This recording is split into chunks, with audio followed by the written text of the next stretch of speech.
जितने आस्था चैनल पर कथा सुन रहे हो, जितने फेसबुक और यूट्यूब पर सुन रहे हो, बहुत सावधानी से सुनना। सूखे आम के पत्ते जमीन पर गिर जाए। कैसे पत्ते? जब पतझड़ का मौसम आता है तो आम के जो पत्ते नीचे जमीन पर झड़ते हैं, 21 पत्ते इकट्ठे कर कर उसको आग लगाकर जलाकर भस्म तैयार कर लीजिए। और जिस पुरुष नारी को चर्म रोग हो जाए, चर्म रोग, कहीं खुजली चल रही हो, कहीं दाने पड़ गए हो,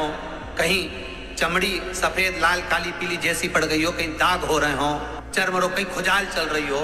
तो शिव महापुराण की कथा का ये संवाद याद रखिए। लिंगपुर आम के पल्लव को जो वर दिया गया, तो आम के 21 पत्ते इकट्ठे कर कर उसको आग लगाकर उसकी भस्म तैयार कर कर शंकर भगवान के शिवलिंग पर शाम के समय प्रदोष काल में चढ़ा दीजिए वो भस्म। और उस भस्म को उठाकर लेकर आ जाओ, डब्बी में भर लो और गाय का घृत उसमें डाल लीजिए और उस स्थान पर लगाना चालू कर दीजिए। 3 दिन में दांत खाद खुजली जो भी होगी मिटना प्रारंभ हो जाएगी। उसमें इतनी प्रबलता आ जाती है। शंकर को जो भस्म चढ़ी है, आम के पत्ते की भस्म का भी हमारा शास्त्र वर्णन करता है। उस भस्म को छान कर पीस कर उसका आनंद, उसकी कोई दुकान आप डाल रहे हो, नया व्यापार चालू कर रहे हो और लग रहा है कि चलेगा कि ना चलेगा। पहले भी मैंने 2-4 दुकान डालकर देख ली, नहीं चली। अब नया डाल रहा हूँ, कर्जा कर कर डाल रहा हूँ, पैसे लाकर डाल रहा हूँ, चलेगा नहीं चलेगा। तो उसके लिए सबसे पहला काम करो, कम से कम दुकान खोलने के 7 दिन पहले आम के पत्ते की बंदरवाल बांध दो। दुकान का मुहूर्त होने के 7 दिन पहले आम के पत्ते की बंदरवाल बांधो और कहीं आम के पत्ते की भस्म मिल जाए, वही भस्म जो आम के पत्ते 21 उठाए सूखे वाले, अलग से तोड़ के मत सुखाना, जो पत्ते नीचे गिरे हों उसको उठाकर सुखाकर, सूखा हुआ जो पत्ता हो उसको जलाकर उसकी भस्म बनाकर उसमें थोड़ा सा चंदन मिलाकर और उसी से सम्मुख में जहां 7 दिन पहले तुमने बंदरबल बांधी है, दुकान खोलने वाले दिन उसी आम के पल्लव की भस्म जो शिव पर चढ़ी थी उसी में चंदन मिला हुआ वो एक स्वस्तिक का निर्माण कर दो। फिर आप अंदर कोई पूजन करो ना करो, आपने कोई अनुष्ठान करा ना करा, यज्ञ पूजन करी ना करी, अगर आप प्रवेश भी कर गए, इतना आपके पास धन नहीं था और आप प्रवेश भी कर गए तो भी घाटे में नहीं जाओगे। व्यापार उन्नति की ओर ही बढ़ेगा, व्यापार बढ़ेगा उसमें। आम के पल्लव में अगर कामदेव छुप कर भस्म होते हैं तो शंकर मेरे आम के पल्लव को भी वर प्रदान कर देते, आम के पल्लव को भी शिव वर देते। शनिवार के दिन जो पीपल के वृक्ष में सरसों के तेल का दीप लगाता है उसको शनि कभी परेशान नहीं करता। एक बात हमेशा ध्यान रखिएगा, मान लो अगर कोई भारी रोग ऐसा शनि महाराज के कारण हो गया हो, अच्छे काम करते करते उल्टे हो रहे हैं, होते हैं किसी किसी के साथ में, विपरीत परिस्थितियां आ जाती है, अच्छा करने जाओ बुरा हो जाता है, अच्छा कर्म करने जाओ बुरा हो जाता है। तो पीपल के वृक्ष की जो छाल होती है, छाल देखिए, पीपल के वृक्ष में जो छाल लगी होती है, उस छाल को घिसकर चंदन बनाकर भगवान शंकर का स्नान कराकर, अभिषेक कराकर,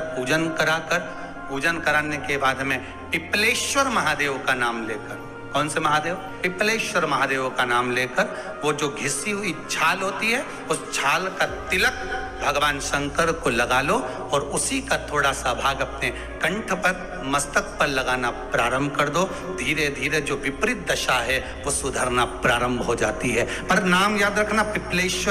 पिपलेश्वर महादेव। बेलपत्री के वृक्ष के नीचे जौ के आटे का चौमुखी दिया, सरसों का तेल डालकर उसमें काली तिल डालकर उसमें एक सफेद फूल डालकर बेलपत्री के वृक्ष के नीचे जैसे एक चौमुखी दिए को जौ के आटे के दिए को लगा दिया जाता है। जो व्यक्ति चिड़चिड़ करता है, जो व्यक्ति क्रोध करता है, जो व्यक्ति अपशब्द बोलता है, आड़ा टेढ़ा बोलता है, ताने देता है, ईर्ष्या रखता है, घर में चिड़चिड़ करे, पूरे घर को अस्त व्यस्त कर कर रखा, उस व्यक्ति का नाम और गोत्र बोलकर मात्र एक दिया लगा दिया जाए, व्यक्ति अपशब्द कहना बंद कर देता है, उसका प्रेम प्रबल हो जाता है, उसकी ईर्ष्या समाप्त हो जाती है, उसकी नफरत समाप्त हो जाती है। हम आपसे बार बार कहते हैं ना, कई बार आपको कहा कि आपके यहाँ अगर धन की कमी पड़ रही है, पैसा नहीं आ रहा, व्यापार नहीं चल रहा, दुकान नहीं चल रही, धंधा नहीं चल रहा, नौकरी नहीं लग रही, सर्विस नहीं लग रही, तो हमने बार बार आपको कहा है, एक दिया बेलपत्री के पेड़ के नीचे लगाओ घी का और एक दिया शंकर के मंदिर की चौखट पर लगाकर, बार बार आपको कहा, उस पर विश्वास रखकर लगाओगे, सुख मिलेगा, आनंद की अनुभूति होगी। शास्त्र कहता है कि जिसके घर में संपदा की कमी हो, पैसा आ ही नहीं रहा हो, सब दूर उलझ गया हो, बहुत टेंशन चल रहा हो, गन्ने का रस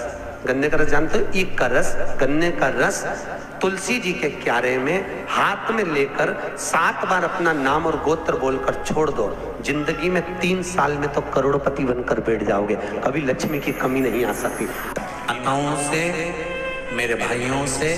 लाखों करोड़ों लोग शिव महापुराण की कथा यो आस्था चैनल पर और फेसबुक यूट्यूब पर सुन रहे हैं, उनसे भी कहूँगा, अगर लक्ष्मी नहीं आ रही, संपदा नहीं आ रही, व्यापार नहीं चल रहा, तकलीफ बहुत ज्यादा हो रही है, कष्ट पर कष्ट बढ़ रहा है, कोई अच्छा कर्म हो ही नहीं रहा, बीते से नाप कर छोटा सा सफेद वस्त्र ले लो, उस वस्त्र में 108 चावल के दाने रख लीजिए, एक सफेद पुष्प की पत्ती या पुष्प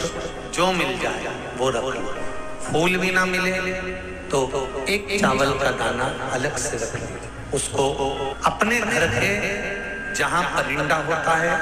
मटका होता है, पानी भरने का स्थान होता है, जहाँ पर हम पानी पीने का भरते हैं, वहाँ उसको एक कटोरी में रख लीजिए। 3 दिन पे कोई सी भी तिथि, चाहे आप दूज, तीज, चतुर्थी ले लो, चाहे पंचमी, छठ, सप्तमी ले लो, चाहे अष्टमी, नवमी, दशमी ले लो, उसको रख दीजिए 3 दिन। चौथे दिन घी का दिया लेकर, वो पोटली लेकर, कुछ भेंट लेकर, जो आपकी मर्जी पड़े, दान के भाव से घी का दिया शिव जी के मंदिर में लगा दीजिए, और जो पोटली और जो भेंट है वो किसी भी ब्राह्मण जन को, गुरुजन को, किसी को भी प्रदान कर दीजिए। अगर ब्राह्मण जन, गुरुजन नहीं ले तो कोई इसका मोल तत्व समझता हो, कोई सौभाग्यवती माताएं हो, कोई बहन बेटियां हो, उनको भी आप दे सकते। ये लक्ष्मी की वृद्धि करने का, संपदा, रोग, आनंद, सुख प्रदान, रोग के लिए तो नहीं कर सकते, पर संपदा के लिए सबसे प्रबल। कोई अगर आपका धन खाकर चले गया है, पैसा नहीं दे रहा, बस आप शिव मंदिर में जब दिया लगाएंगे और इसको वापस शिव मंदिर से पोटली को लेकर आएंगे, चाहे तो मंदिर में कोई ब्राह्मण देवता हो, पंडित जी हो, उनको भी दे सकते हैं, किसी को भी दे, उस समय पर आपका स्मरण, दीप लगाते समय, दिया लगाते समय स्मरण होना चाहिए कि मेरा पैसा इतना गया हुआ है, बाबा ये रकम डूब गई है, ये पैसा चले गया है, ये प्राप्त होना चाहिए, मेरा व्यापार बढ़ना चाहिए। 4 पत्ती का जब बेलपत्र मिलता है तो 4 पत्ती के बेलपत्र को शंकर जी पे चढ़ाकर 1 लोटा पानी नहीं चढ़ाया जाता, 4 पत्ती का अगर बेलपत्र शिव को चढ़ाया जाता है तो 4 लोटा जल शिव को समर्पित करा जाता है। फिर उस बेलपत्र को उतार कर अशोक सुंदरी वाली जगह पर रखा जाता है, फिर वहां पर 1 आचमनी जल समर्पित करा जाता है, फिर वो 4 पत्ती के बेलपत्र को उठाकर नंदीश्वर के चरण के पास रखा जाता है, वहां 1 मूंग का दाना समर्पित करा जाता है, फिर उस बेलपत्री को लाकर घर में बरकत के रूप में रखा जाता है, तब वो लक्ष्मी बढ़ाना प्रारंभ करता है। कोई ऐसे ही क्रम नहीं हो जाता कि मिल गया हो तो रख दिया, उसका क्रम अलग अलग। 5 पत्ती का बेलपत्र, ऊपर जो जलाधारी टंगी होती है उस जलाधारी का स्पर्श कराया जाता है, शिवलिंग पर चढ़ाया जाता है, मात्र 1 लोटा जल 5 पत्ती के बेलपत्र पर चढ़ता है, और 5 पत्ती का बेलपत्र दरवाजे पर खड़े होकर भगवान शंकर के गण भृंगी का स्मरण कर कर, श्रृंगी का स्मरण कर कर उसको लाकर बरकत में रखा जाता है। 5 पत्ती, 6 पत्ती का बेलपत्र मिलता है तो उसको नंदी पर पहले समर्पित कर कर फिर शिव के द्वार पर शंकर भगवान पर समर्पित किया जाता है, फिर 1 लोटा जल समर्पित कर कर 1 चावल का दाना चढ़ाकर उस बेलपत्री को लाया जाता है, बरकत स्थान पर रखा जाता है। 7 पत्ती का बेलपत्र मिलता है, उसका नियम अलग। 7 पत्ती के बेलपत्र को बेलपत्र के वृक्ष के नीचे ही शिवलिंग का निर्माण कर कर पूजन किया जाता है, और वहां पूजन कर कर 7 पत्ती के बेलपत्र को शिव को चढ़ाकर फिर अपने घर में रखा जाता है। 8 पत्ती का बेलपत्र यदि प्राप्त होता है तो उसको पहले जो जलाधारी का भाग है, नीचे तटी भाग है जहाँ शिवलिंग रखा हुआ है, माता जी के उस भाग पर रखा जाता है, उसके बाद में शिव को चढ़ाया जाता है। 1 लोटा जल चढ़ाकर मात्र चंदन लगाकर उसको लाया जाता है। 9 पत्ती का बेलपत्र यदि किसी को प्राप्त होता है, कभी मौका मिले ना तो